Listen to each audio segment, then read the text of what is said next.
gentle little toddler was found buried under stuff in this closet by police early this morning. Family members were frantic, searching for her. Friday, 17-month-old Zaya Turner's uncle was babysitting her when she disappeared from her grandma's house. We was just hoping, we just had the thought that somebody had took her. We never thought the whole time she was in the house, right up under our nose. We didn't even cross our mind. For hours, family members were worried sick, wondering about her whereabouts. They passed out flyers in the neighborhood. Little did they know, she hadn't left the house. How I found out my grandbaby had been found, my sister in Chicago went on the internet and went to Channel 7 News. And she found out, and she called and told me. What exactly happened in this house is not known, but police have arrested Zaya's uncle, though it's not known why.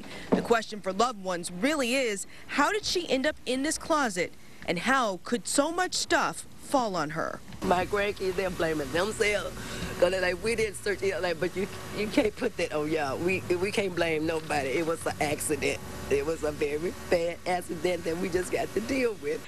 And family members still have a lot of questions as they search for answers and try to make sense of what happened. Detroit police are investigating this case. On Detroit's East Side, Tara Edwards, 7 Action News.